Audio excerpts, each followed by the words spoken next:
ఉన్న బంగారాన్ని విడిపించి ఆ రోజు ఆన్లైన్ రేటుకే మేము కొంటాం. Sharma gold company. నమస్తే, వెల్కమ్ టు సుమన్ టీవీ. నేను మీ యామ్ని.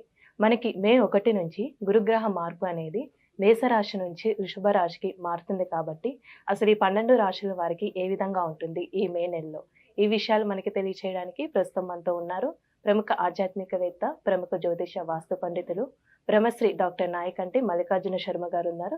గురుగారితో మాట్లాడి మనకున్న సందేహాన్ని అడిగి తెలుసుకుందాం. నమస్కారం గురుగారు. నమస్కారం. గురుగారు, ఈ గురుగ్రహ మార్పు వల్ల అసలు వృశ్చిక రాశి వారికి ఏ విధంగా ఉంటుందండి ఈ మే నెలలో కూడా? తప్పకుండా. ఓం శ్రీ గురుభ్యో నమః.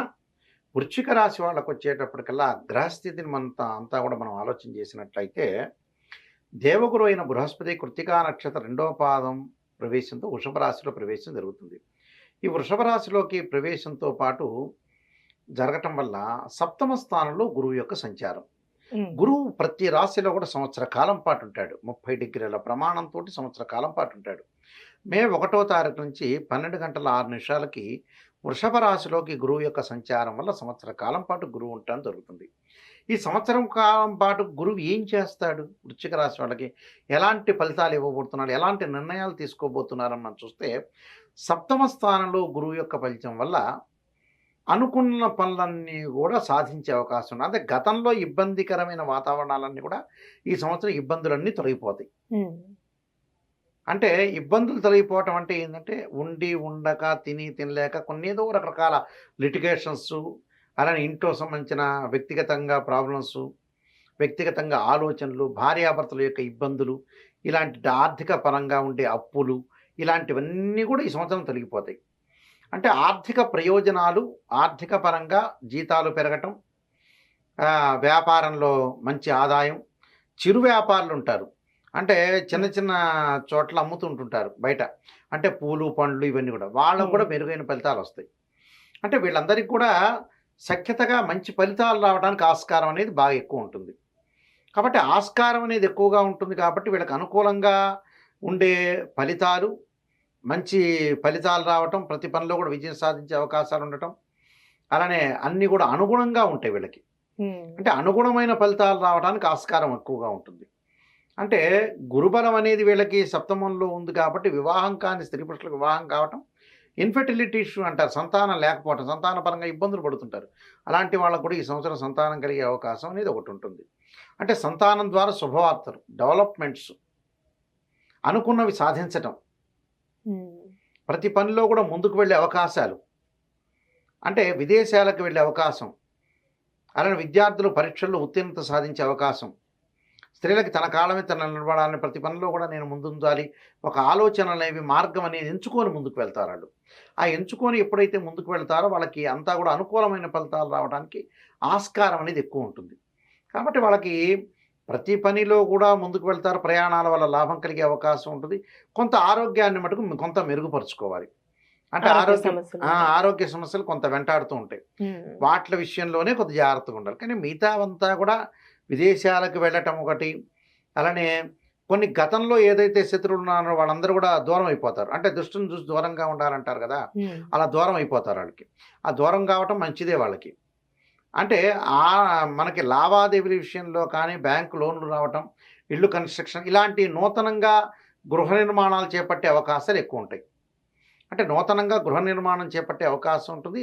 ప్రతి దానిలో కూడా ఏదో చేయాలని, ఒక సాధించాలని ఒక విజయము, తపన, మానసికంగా ఆందోళన తగ్గుతుంటుంది. భార్యాభర్తల మధ్య అనుబంధ బాంధవ్యం బాగా పెరుగుతుంది. అలానే పేరు, గౌరవ మర్యాదలు బాగా పెరుగుతాయి, పేరు ప్రతిష్టలు కూడా బాగా పెరిగే అవకాశాలు ఎక్కువ ఉంటాయి మే నెలలో.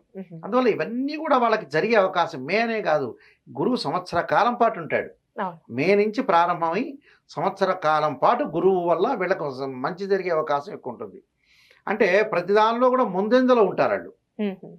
ముందెందులో ఉండటం వల్ల ఏంటి, ప్రతి నేను సాధించగలుగుతాను, ముందుకు వెళ్తాను, ఒక ఎస్టిమేషన్తో వాళ్ళు ముందుకు వెళ్తారు.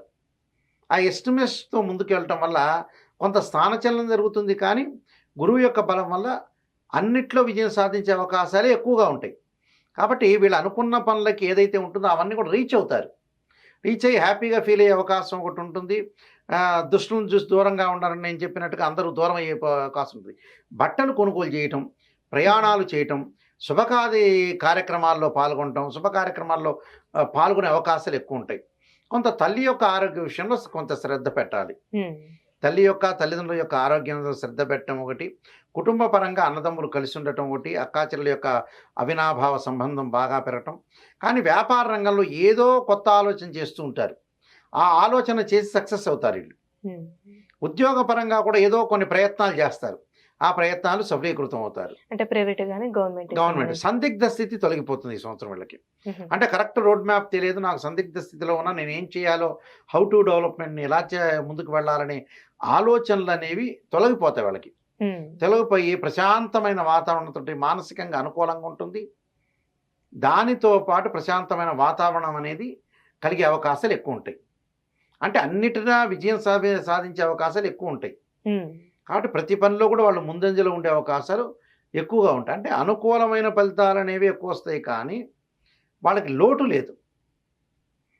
ప్రతి పని ఫుల్ఫిల్ చేస్తారు వాళ్ళు, అది కూడా మంచిదేగా.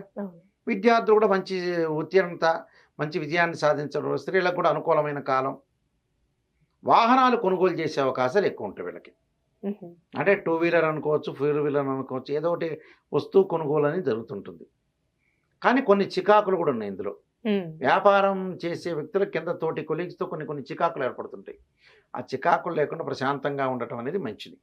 అనవసరంగా డిస్టర్బెన్స్ పొందకుండా ప్రతి దానిలో కూడా ఏదో మనం చేశాము అనే పాయింట్ లేకుండా కొద్దిగా జాగ్రత్త వ్యవహరించి ముందుకు వెళ్ళాలి. కొన్ని పరిహారాలు చేసుకుంటే మంచిది. అంటే ఎలాంటి పరిహారం చేసుకుంటే మంచిదండి వీళ్ళకి?